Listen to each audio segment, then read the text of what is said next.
Hi, I'm Simon K. Jones, and I'm a bit of a collector when it comes to storytelling forms. I want to know all of the structures, all of the mediums, all of the formal languages. It's why I flit back and forth between comics, games, novels, film, TV, theatre, and so on. I really like authors and creators that kind of pull these things apart and try out new things and put them back together again in different shapes. Just over a year ago, I experienced tabletop role-playing for the first time, joining some friends in their long-running Dungeons and Dragons escapade. I didn't know what to expect. I'd been a reader of fantasy for decades, and I'd played many role-playing video games, but I'd never had an opportunity to try out the live collaborative storytelling that is D&D. I knew there'd be rules, and dice rolling, and numbers, and combat scenarios. That's the bit everyone knows about, from Stranger Things, or from earlier, probably more mocking depictions of the game.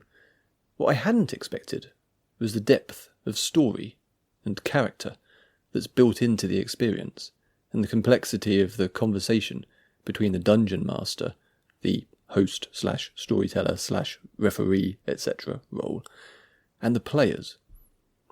At its best, when you have a master DM running the game, Dungeons and Dragons is oral storytelling at its most sophisticated. It's telling tales round a fire, developed into its ultimate form. It's improv theatre. It's pure creative discovery with the DM and players combining their imaginations in unpredictable and thrilling ways. It's a lot more than rolling dice and punching orcs. I had to know more about how it works and how on earth a DM holds it all together. The man who runs the game that I'm a part of is one John Kempton. John is a teacher of history, politics and English and is Director of External Relations at Langley School here in Norwich, UK. Due to a complicated series of events, my interview with John was recorded in the presence of his dog, Indy. Needless to say, Indy had opinions on what was being discussed. I suggest making a game of noting how many times you can detect background snuffling, a tail whacking the microphone, or a canine toy being squeaked. With that aside, I hope you enjoy our conversation, all about how John got into Dungeons and Dragons and how he handles the complexities and the slightly mad whims of his players. Indy clearly doesn't want to leave the room, so she's perfectly happy sitting here. No, exactly. Nice. Yeah. Well, this is good. This is good for a podcast. We've got me, we've got you, John, and we've got Indy the dog. Yep, Indy, now's your time to speak if you want to say anything. Maybe the mic can pick up the tail, just tail gently wagging, slightly thumping onto the sofa. Right, we play D&D together. That is true. I started, a year ago was it, I think? Was it really a year ago? I'm not sure I remember it being that long ago. It feels like it was only yesterday that you joined us. I know. You obviously have been doing D&D for considerably longer, and aside from it being very fun... Hello, Indy. Yeah, do you want some attention? Okay. But yeah, what I wanted to talk about, so having never played it before, I've played loads of computer role-playing games over the years, loads of which are kind of inspired by D&D. Mm-hmm. But I think when I started playing it with you, and you being the dungeon master, the storyteller, I was surprised at the complexity of the whole thing. The way it all slots together, and I write serial fiction, so every week I send out a new part of my story, but you're doing that as well, but you also have like 4 other people interjecting and interrupting and messing up your plans, and it just fascinates me how on earth you handle that whole thing. To go from the start, like for anyone listening who has no idea what D&D is or has only like a vague notion of it, like how would you explain D&D to someone who's never done anything like it before? So I've always loved fantasy, and I was introduced to it very young by my brother, who's significantly older than I am. And as a result of it, I was introduced to sort of high fantasy, the excitement, the wonderful worlds and fun things like that. But before that even, it was the Jackson Choose Your Own Adventures. And I suppose that in many respects, that's kind of what Dungeons and Dragons is. It's a choose your own adventure that's just a little bit more complicated and complex.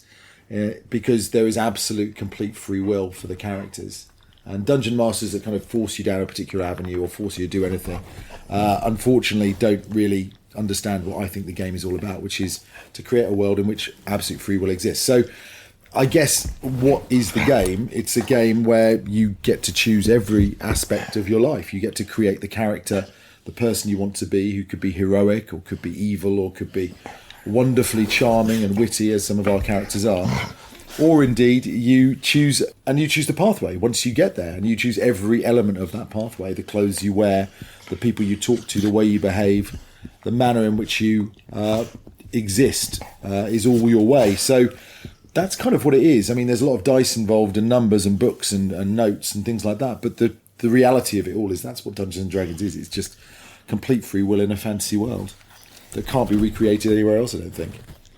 Yeah, so that's the thing, because I think, you get those choose your own adventure books which sort of do bits of it, and you have computer role-playing games that try and do quite a lot of it, but like every other version is in some way fixed and scripted, and no matter how many diversions and branching narratives that you put into a computer game, it's still a finite amount of stuff. And you're going to hit those boundaries. Like, the best ones do it in a way where you maybe don't realise you're hitting boundaries. But in D&D, there really aren't any if you've got a skilled dungeon master. And again, I don't even think it's having a skilled dungeon master. I mean, it's about relaying the story in as much detail as you can without going into too much detail that you sort of give, I guess, facets of what you've imagined away. But again, it's about thinking on your feet as well. Because of that absolute free will, sometimes you create characters on the fly that you've got no preparation for at all. I like to try and add voices, but I imagine I've probably only got about 7 voices that I can do at any given point. So they often tend to replicate. But no game can create the same thing, because at the end of the day, you're right, there are finite limits to what you can prepare. Even playing a game like Elder Scrolls, where it seems you have complete free will and you can move around a world that's enormous, again, but there are walls and there are barriers. That world has to stop at some point. Once you've killed everyone, you can't keep killing. Well, I suppose if that's your want in Dungeons and Dragons, you can. So absolute free will, and that's the beauty of the game. That's what I love most about it. Yeah, and I guess on the other end, you've got you do have some attempts to use like procedural technology, things like No Man's Sky, where in that case there is no end. It is an infinitely generated computer universe, but it then ends up feeling quite shallow, and it lacks that kind of human element, which is D&D manages to bring those two things together in a really interesting way. And just structurally, for people that haven't played it, so you're the DM, the dungeon master, and then you've got the players, and your role is as like the master storyteller, and then the players are the ones who are kind of navigating their way through the story that you're kind of wrangling in a way. But as you say, it's that kind of it's a conversation between those people, isn't it? It is, and I mean, I try to wrangle as little as is humanly possible. I'm a great believer that, and there are long periods of silence in our game of D&D, normally where I say nothing at all for about half an hour, because you guys are doing all the work. And the reality is that's what I think a good DM does, is that they facilitate your ambition, but it's all about your ambition. The story is, I guess, told via me, but you create the story in every facet of it. If on the very first day of the adventure, when we started Pathfinders, which is what we call the game, or what we've called the group, I suppose, if they'd have all gone, no, we don't want to do that, then I would have had to have changed the entire story. So the story is, and every facet of it has been created along the way. I have to guesstimate where they're going to go.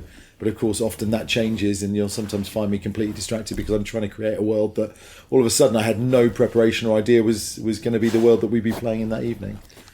That on-the-fly storytelling is the thing that kind of boggles my mind, because all the writing and storytelling that I do is entirely in my own head, in private, and I publish every week, so I send stuff out into the world quite frequently, but the actual words, I get to take as much time as I want over them, polish them, fiddle around with them, and then when they're ready, I send them out and people read it.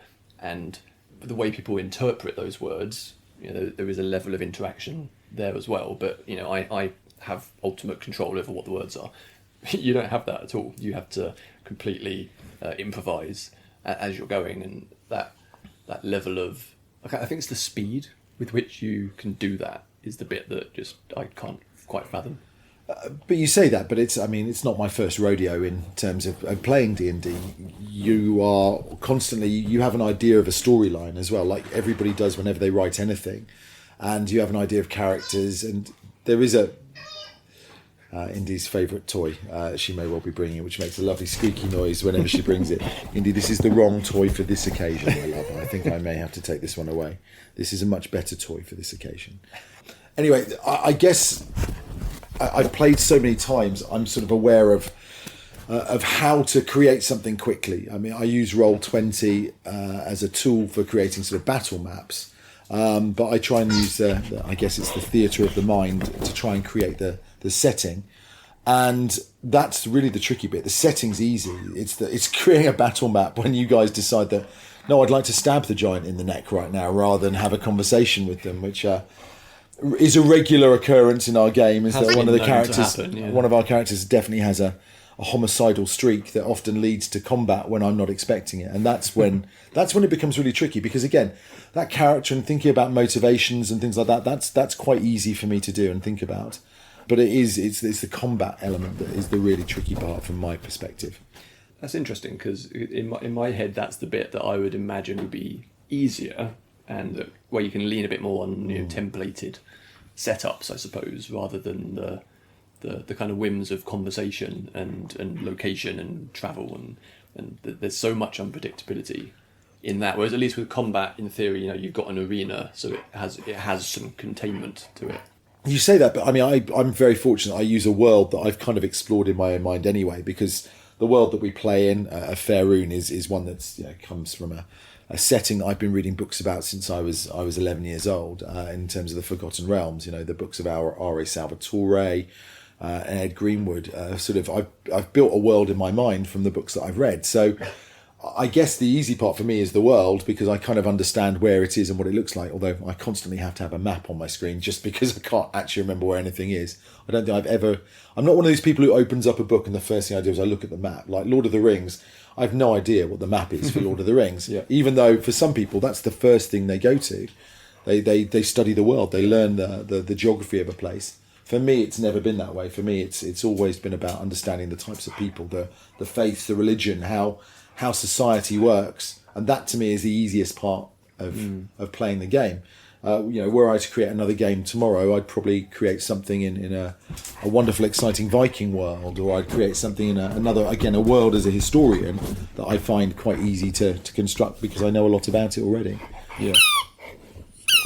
Again, different squeaky toy this time. Indy. That's not squeaked this entire time, and now you've remembered that you can bite the middle bit. Yeah, and she doesn't really like the squeak very much either. The squeak is actually quite scary. They say dogs do it, like to squeak things because it's the sound of a dying animal or something like that. So, Indy is absolutely a terrible creature, and everyone fears her in and around this area. So yeah, you said this wasn't your first rodeo. When was your introduction to D&D?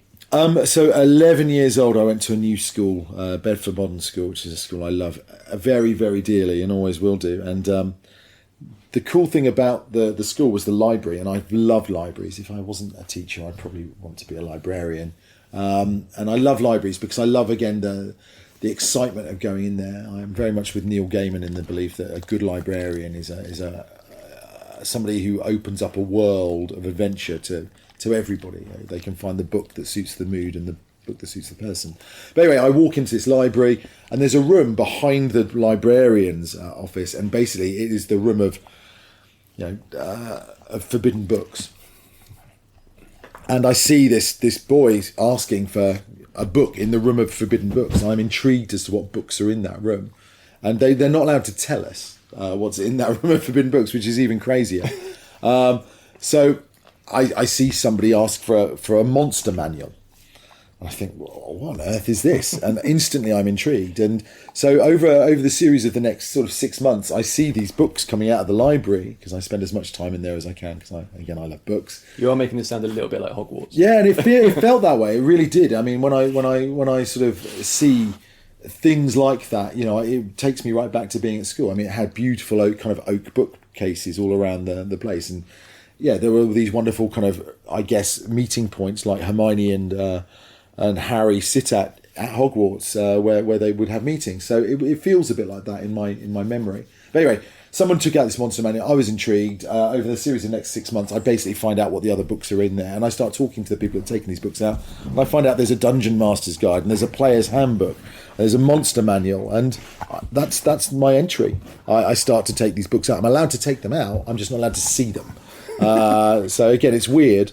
But I don't know if it was because of the cost of the books. I don't know if it's because they felt there was sensitive material in them. No, this is the 1980s, so there is still this fear. Well, that's the big panic around it. Exactly, it's still sort of 1986, 87. So there is still this big fear about Dungeons and Dragons. And certainly one of our players, Onjay, really fell of that because his parents banned him. Oh, wow. He bought a Dungeons and Dragons module and it was taken away from him. He was told he wasn't allowed to play. So, his parents have changed very much since then, but at the time there was a big fear. Yeah. So yeah, that's kind of how I got into it, and as a result, you take these books home, and being a kid, you look at these numbers, and I used to take out books on machine guns when I was young, and you just look at numbers. I didn't understand any of the numbers, but I like to look at them. And then somebody else told me that they'd played Dungeons and Dragons before, and then we started to play. I played as either a player or a dungeon master from the age of 11, and that's kind of where I ended up. Where I am now. Yeah. But I stopped, and that's really important as well. I stopped at the age of 18. So when I left school, and my Dungeons and Dragons definitely has an impact on how well I performed at school, because it was instead of revising, we'd often go and meet and play Dungeons and Dragons. I stopped playing completely. I reinvented myself when I went to university, and I didn't play again until I was just past 40. So was that a conscious decision to stop playing? Was it suddenly not cool anymore? I mean, maybe it was never cool. Yeah, I mean, I would say it's probably cooler now than it's ever been. Yeah. I don't think there's any doubt about that. Having a movie starring important, Hollywood actors, having podcasts aplenty that abound. It's made it cool. I would suggest now. Stranger Things plays a massive part in that. And again, my experience of playing D&D at school was very similar to what you see on Stranger Things. So that was pretty bang on. I think they nailed that. But yeah, it was a conscious effort. I didn't think it was the kind of thing I wanted to play at university. I love sport. I love rugby. I wanted to kind of reinvent myself from the person I'd been at school, and I did. And Dungeons and Dragons wasn't a part of that. But I always held on to the books I read. So again, those Forgotten Realms books I read when I was a kid. R.A. Salvatore is one of the most prolific writers you could possibly find. I was about to point out a book he's written. But as a result of it, I've been reading his books ever since I was about 11 years old. And I still read them to this day. Although I must confess to audiobooks now, rather than necessarily reading them. I just don't have time to read. Okay, so if you stopped playing then, and then, 20 years later, something happened that brought you back into it, what happened there? Probably a variety of different things. Onjay definitely played a big part in it, one of the guys that we play with. And his sort of role in that was we started to play board games together. I've always loved board games, and that is something I never stopped doing. So we played board games together, and Munchkin, I think, was the reintroduction. So playing Munchkin, because I found it hilarious, because it all made sense to me, +3 armour of, being boobalicious or whatever it happened to be. It brought back all the tropes that I remembered from D&D, and then we started to play other games, again, adjacent to or related to Dungeons and Dragons, and then it seemed a natural choice when lockdown struck, which is when we started to play D&D. That was when it sort of happened. But actually, before we started playing D&D in lockdown, I'd started as a club at school. So I'm a teacher, and a student came to me, again, about 8 years ago and just said, do you know anything about D&D? We're looking for a member of staff to run our club.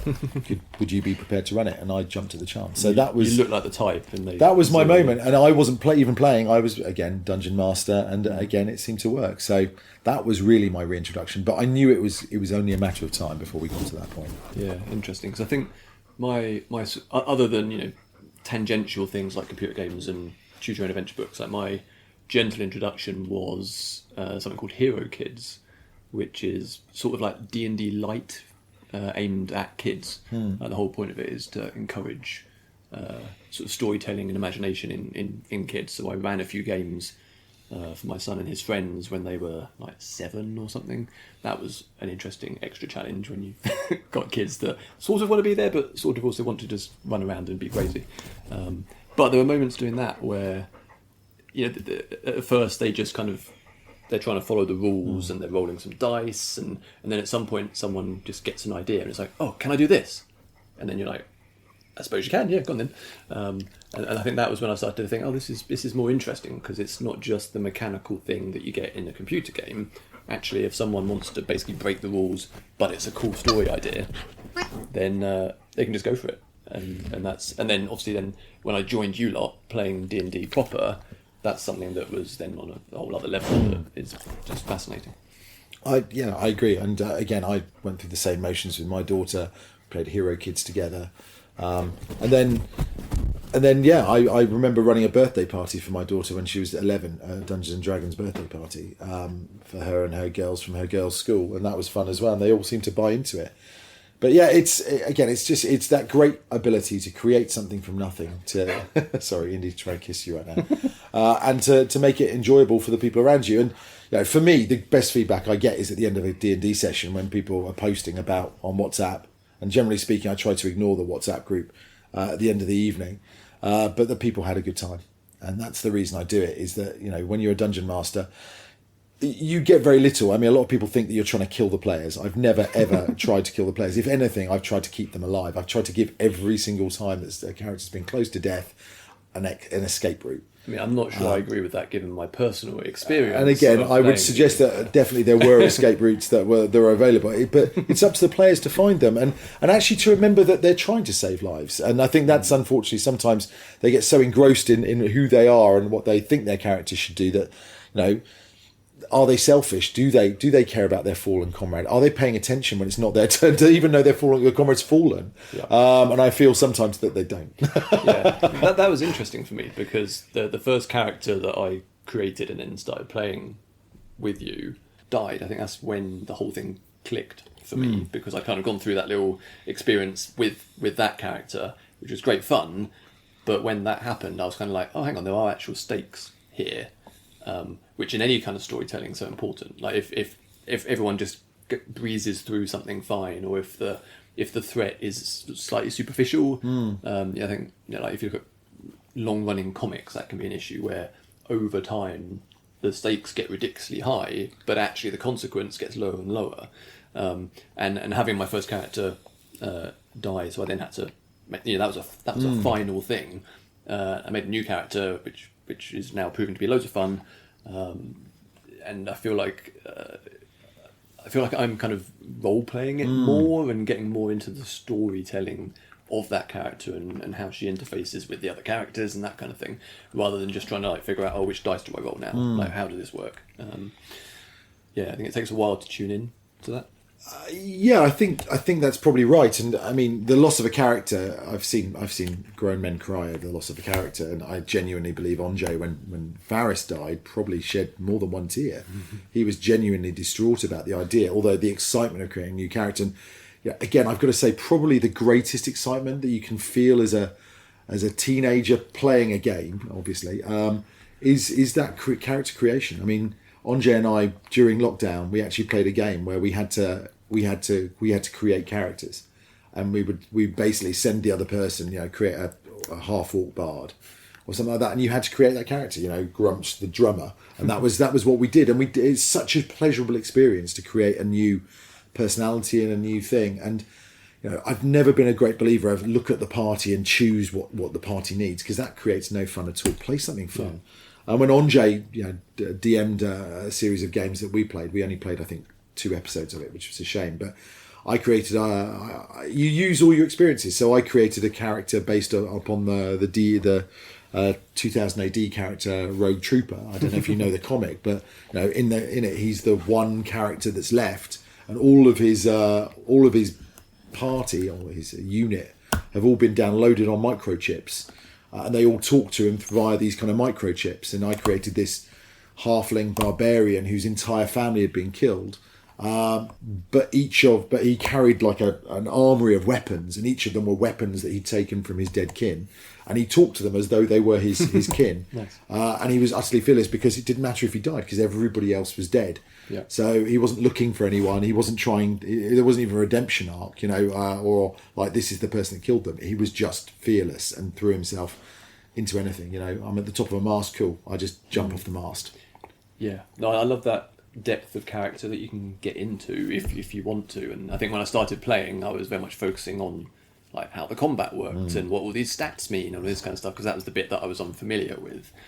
Now having a better handle on that, I felt freed up to think about the character more, which has been really fun, because that's much closer to the kind of writing that I tend to do, where, you know, in the fiction I write, it's stuff like stats and those kind of combat mechanics, they're not a factor, but character and motivation and what they're doing is, and being able to bring a bit more of that into our weekly sessions. But then it's not just me, you know, coming up with characters and writing it on the page. It's me sort of semi-performing a character with 3 other people who are doing the same thing, and then you who's tying it all together with the overarching story. And I've never really experienced anything quite like that. It's highly satisfying. Yeah, again, it's but the mechanics I've always thought are almost redundant as a player. You really don't really need to know what's going on, as Paul, who plays Alamandrus, proves each week. I mean, he genuinely has not. I mean, he's been playing for I don't even know how long. Like, it must be 4 years or 3 years. Paul's been playing. He genuinely doesn't know any of his stats. He doesn't know what he needs to roll to hit anything. He doesn't remember what damage he does. I mean, he genuinely looks at his character sheet, I think, and doesn't think about his character or his anything in between times. He thinks about what Alamandrus might do and how he might respond to things. And actually, he's a really interesting player, the way that he flits between a homicidal maniac and an ambassador. Yeah. Almost the drop of a hat, which I love. But he genuinely has no idea what any of his stats are. Genuinely. I don't think he could tell you, if you were to ask him outright, what's your strength?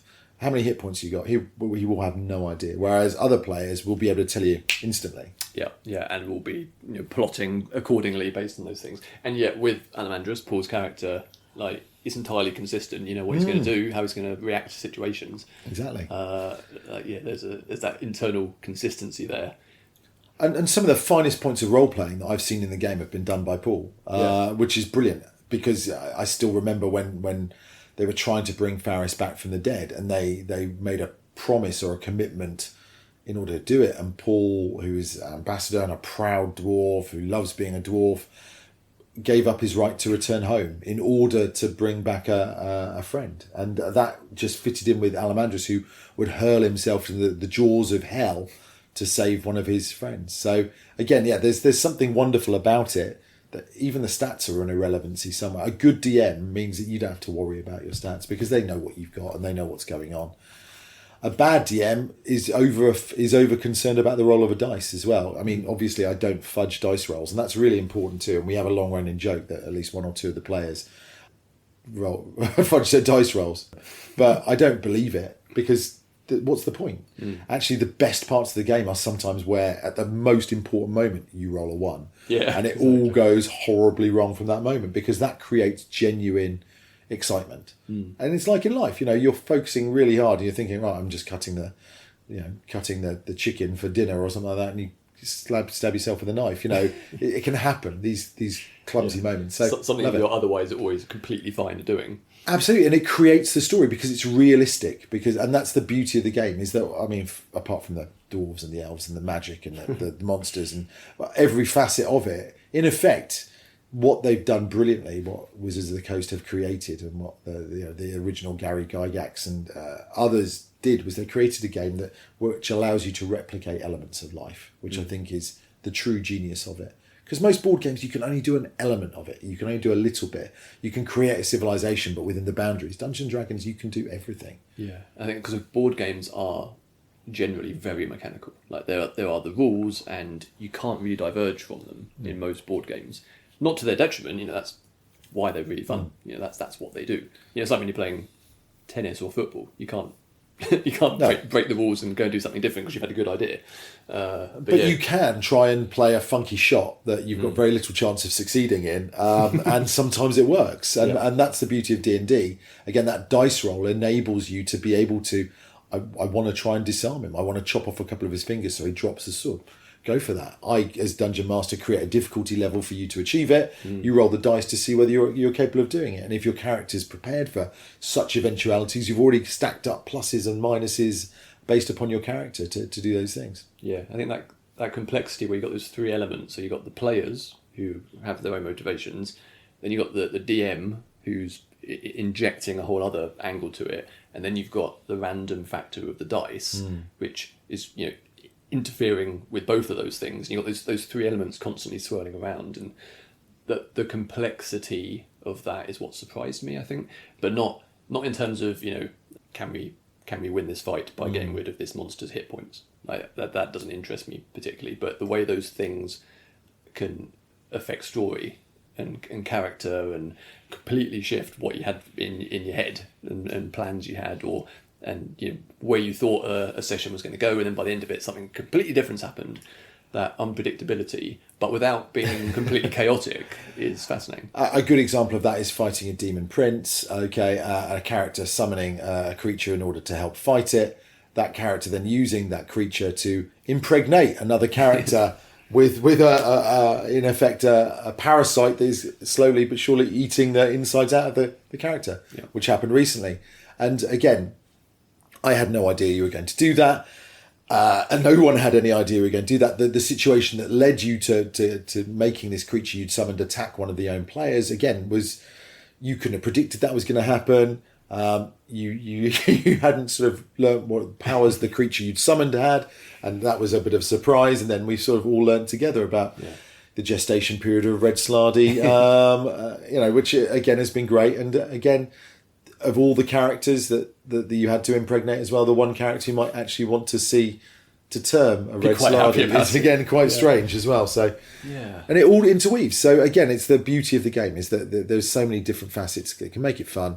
And again, it's all by a dice roll. If Karis hadn't been stunned by the creature that you attacked, if he had saved his Constitution saving throw, he wouldn't have been impregnated with the Red Slardy, and then that's where we are now. Yeah, and the thing is, that's not just in that fight where a funny thing happened. That is now basically a subplot that is carrying on for several sessions, several weeks afterwards, that we can pursue or not to whatever degree we want.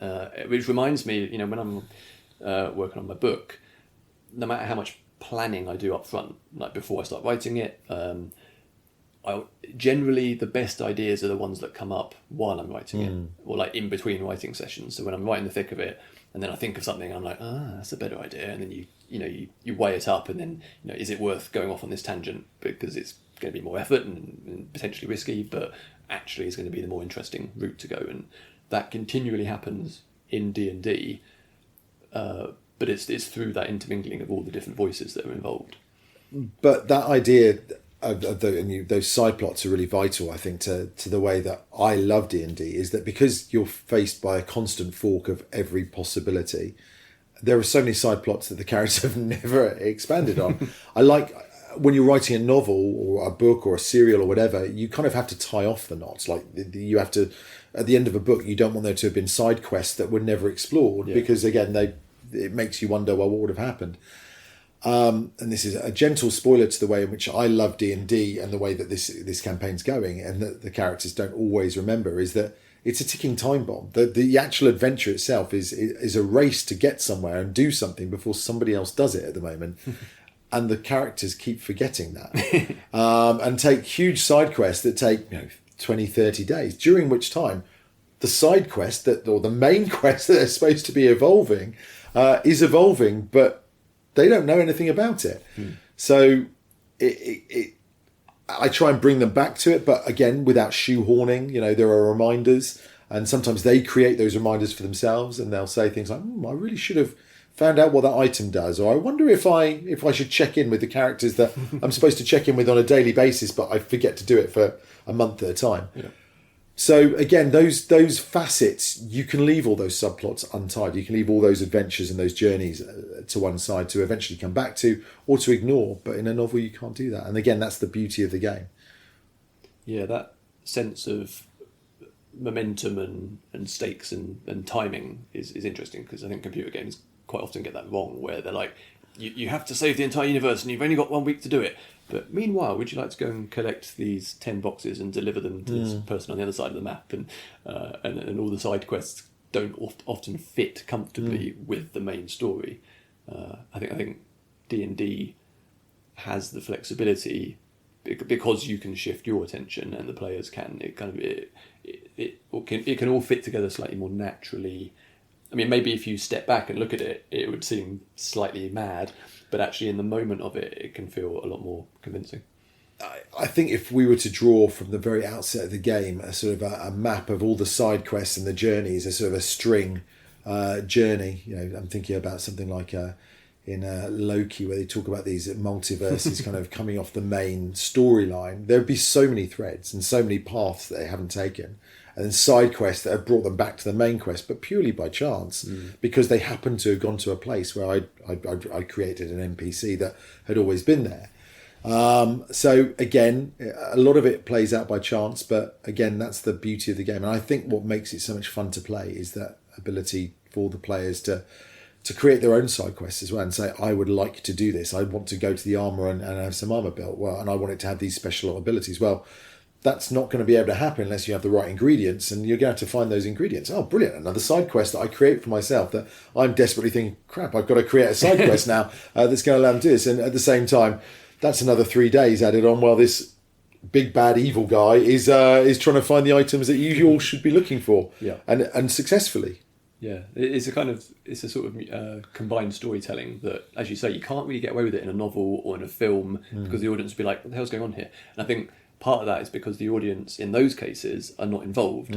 So if there's a slightly more passive audience when you're reading something that's been scripted or filmed, and it starts going off into these tangents, it's frustrating because what was this person thinking? Whereas if you're in there and you're actually responsible and in one of those tangents, it's a completely different feeling.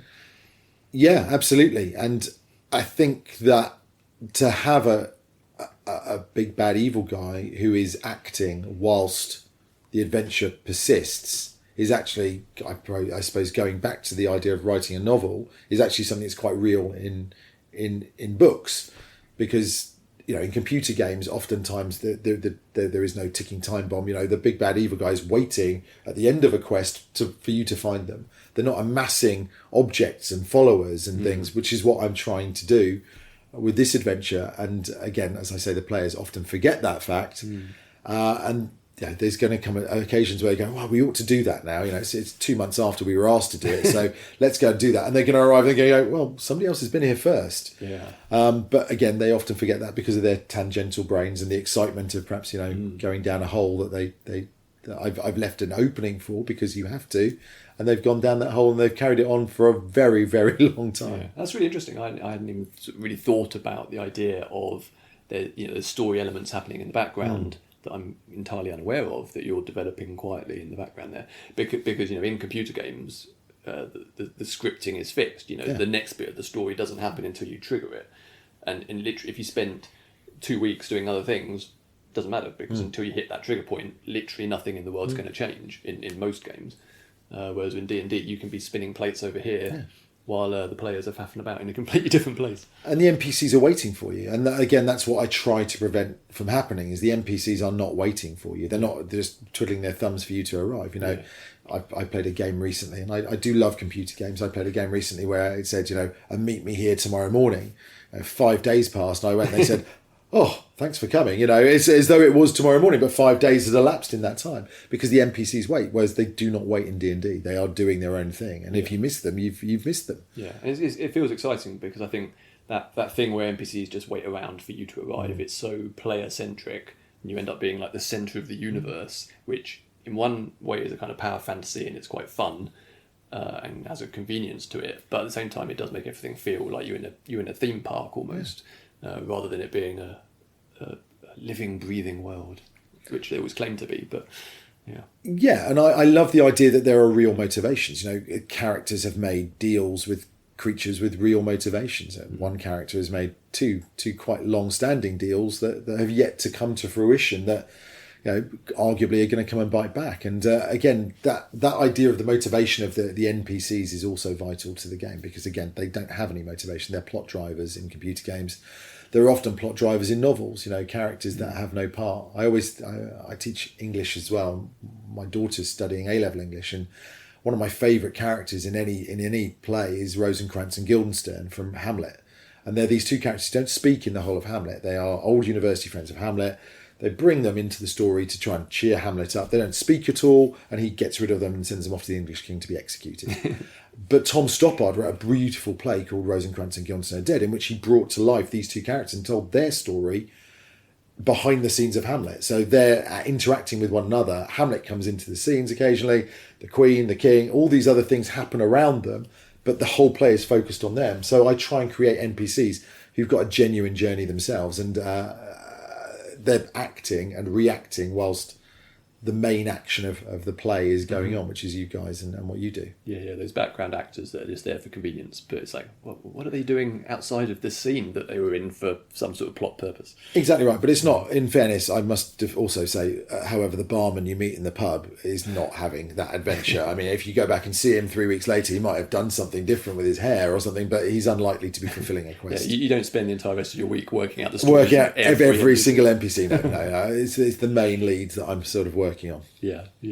Something you mentioned earlier was how D&D seems to be having a bit of a moment, and it's certainly gone beyond those 1980s like weird scares where parents thought it was corrupting the youth and all that kind of stuff, because it was the thing that had been chosen that was apparently doing that at that point. But I feel like it sort of disappeared for ages. Other than obviously it was always being played, but there wasn't any kind of mainstream knowledge of it, even though people were playing more and more video games, and a lot of the principles and concepts were kind of filtering through that way. But then all of a sudden, obvious Stranger Things and D&D just all of a sudden is no longer like a shameful secret, which is certainly when I was at school, like that was how it was regarded, I suppose. And it's now, I mean, is it just a generational thing? Is it just that the kids from the 80s and the 90s are now grown-ups, and it's like that's just another thing that people can do?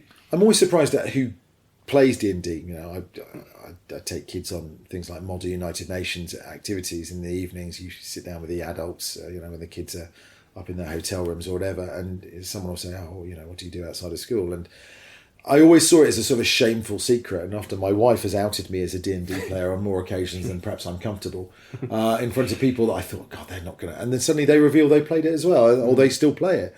In fact, I was a pair of teachers who journey around quite a lot together. Turns out that when they're journeying around together, they basically play a D&D adventure in the evenings, which again intrigued me. My problem is that I keep getting offers of people to say, I'll just come in and join you, or can I come and join you? And I've kind of got a stack of about 12 people waiting to join the adventure. It's too popular now. But also we've lost players along the way, because it is a commitment in playing D&D as well. An hour, 2 hours, 3 hours, of commitment on a Sunday evening can be quite a lot. And when you've got a young family, so we've had players who've dropped out for those reasons, or players who've dropped out because they've committed themselves to too many other things. So the initial 4 players that we had at the beginning of D&D has evolved and changed. Paul came in quite late, but Ben and Onjay have sort of been playing from the beginning, and then you've joined in when another player left. And I've got, as I say, these other players who said, could we just come in? Could we join in? I've currently got a married couple who'd like to join in with a sort of a schizophrenic character, where whichever one of them happens to turn up on the night is the way that the character we played. I'm not quite sure how that's going to play out, but it might happen. We'll see. Could be fascinating, yeah. Because I think a lot of people also enjoy the principles of D&D, even if they've never played D&D. When I look at like Immersive Theatre, or even like things like escape rooms, like there's elements of some of the satisfaction that I find in D&D in a lot of these things that have sprung up in the last decade, where it's these kind of play experiences that are rooted in story in some way, and people get to live through them and enact characters, or walk through a space. I think it was in Bristol, there's something called Wake the Tiger, which is in this massive sort of warehouse where they built these sets, and you walk through it and there's puzzles and there's a storyline running through it, and it's like going into this other world. It's basically like being in a Doctor Who episode for 2 hours. And there's loads of stuff like that now, which I don't remember ever existing before, and it feels like that kind of group experience of going through a story where you're not just a passive audience member, you're part of it, is increasingly common. Yeah, I think you're right, but I can't. Again, I can only vaguely remember this. In 1993, when I was still playing D&D at school, my sister came home from university, and she came home with a gigantic foam sword. And my sister, very mainstream, never into sort of the nerdy kind of board games that we used to play, came home with his rubber sword and take up live action role play. Yeah. And used to go around and hit people with his sword in woods, and that was weird. I mean, there's always been, you're right, there's always been games like that where people can get into some of it, which is very much seated in a fantasy world, others that are faced or seated very much in a real world. I think that's just the escapism that we seek, isn't it? Even just picking up a book is that same concept of finding an escape, playing a different role, and take it on. Who hasn't imagined being Frodo? Who hasn't imagined being any part of any novel at any given point, and placing ourselves in those shoes and placing ourselves there? So you're right, but those games have now evolved to such a fever pitch that it's hard to walk down a high street and not see an escape room. It's hard to walk down a high street. Norwich has three kind of gaming, I guess, shops where you go in and game, but then it's got also pop-up gaming as well, which happens in pubs, upstairs in pubs, and board game clubs and things like that. So I think it's fever pitch. The top game in the world at the moment is Baldur's Gate 3, again based on Dungeons and Dragons. Yeah. So you're right, it's reached a fever pitch now, but will it recede? Almost certainly, like all things. It won't always be there, but I think Dungeons and Dragons always will be, because I think there's always that need for escapism. Yeah, and it survived through being like the pariah thing in the 80s to being a very kind of fringe, non-mainstream thing. Now it's mainstream, and I think it can shift in and out of those modes quite happily and always be around. Yeah, I mean, I still remember the first time I think I ever spoke to your wife Nadia, and the conversation that we had with regards to the fact that her university friends are still playing the same game they started at university. Yeah. They're still meeting up and playing that, and she was a part of that game. So again, it is something that sort of, I guess, like most of our sins and most of our shames, we sort of hide them up until the point we find other people that enjoy the same things, and then we can enjoy them. It's not uncommon to be at a party and somebody that we all know to just raise it. We're all outside or talking or drinking at the table, and him just to say, what's going on with this character in my Dungeons and Dragons campaign? And you kind of have to shift out of that adult conversational, childish in our case often, into this totally different world. And nobody's nonplussed by it. Nobody thinks, oh, that's out of character to bring up this strange conversation there. Yeah, there's a comfort with it. I think people are less unnerved by the notion of embracing storytelling and fiction in loads of different ways, not just in the novel or the film. It's more flexible. I mean, in terms of other ways of telling stories, like with all your DMing experience, have you ever been tempted or explored telling stories in other ways in terms of writing or any other aspects? So, not writing. I'm not verbose enough to write the way I would want to. I love writing letters. I love writing notes to people. I love to express myself. I'll write poems with my English class and things like that, but I don't have the consistency to be able to persist with that. But yeah, I mean, I had storytelling. So one of my favourite games in the world, other than Dungeons and Dragons, is playing a game called Mafia, where I always play the role of the mayor, who is the person that makes the game happen. Without the moderator in the game can't exist. And again, you weave a story a little bit there. You weave a story about the death of the characters, and you weave a story about, the town that you're living in. So yes, I do. Do I do it in any other context? I suppose sometimes when you're teaching, my favourite book in the world is The Princess Bride, as well you know. And I read it whenever I'm teaching English. I always read it to my English class as our sort of yearly novel. So we've just had the sword fight at the top of the Cliffs of Insanity at the moment, and the students are waiting for Fezzik to try and defeat the Man in Black. And again, so I do love storytelling, but it doesn't have to be my story. So actually, in many respects, I don't necessarily take ownership of the story. And I don't think that our Pathfinders campaign is my story. It's the character's story. I'm literally just playing the role of moderator to make the story happen. Yeah, like enabling the story to exist. Yeah, but as a writer, much the same thing. When you write your serials, the feedback you receive probably indicates to you the journey that you're going on and perhaps the direction you might want to take it. So again, I think that's all really writers are doing, is they're kind of moderating the plot to make sure that it gets to a point where again the next thing can occur. Yeah, definitely. I guess to wrap up, if anyone who's listened, who's never done D&D before, but is now like, this sounds interesting, like, if you don't know someone who's played it, and if you don't know a DM, I was very fortunate in that I was able to just kind of join you guys that were already doing it.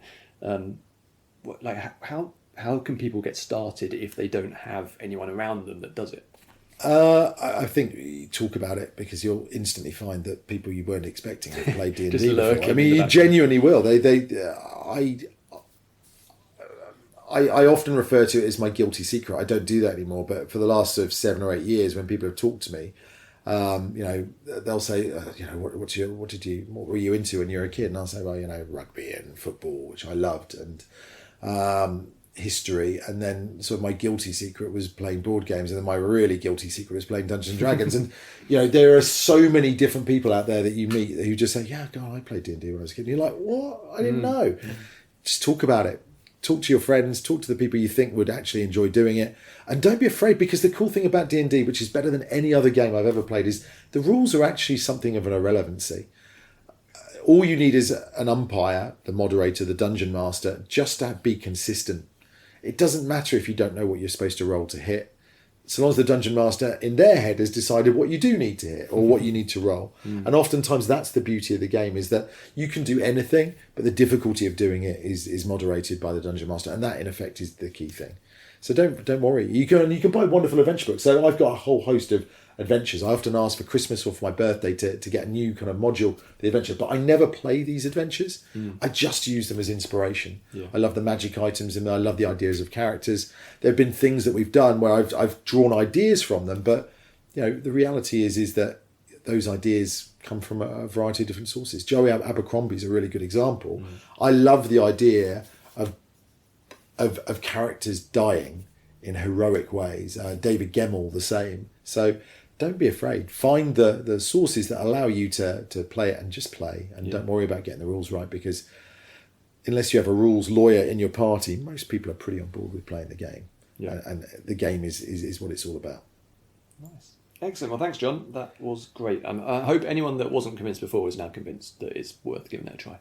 Absolutely. And the key thing is the Dungeon Master, please always be positive, never be negative, because when you have a negative feedback is the thing that makes you want to stop doing it. So it's like anything. If you're horrible to the DM or the moderator or the referee, if you're playing sport, there's no game without them. So always be polite, always be kind, and always say thank you. And you tend to find that they're happy to come back the next week and do it again.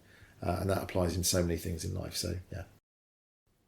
Thanks for listening, and many thanks to John for taking the time to talk to me about all things D&D.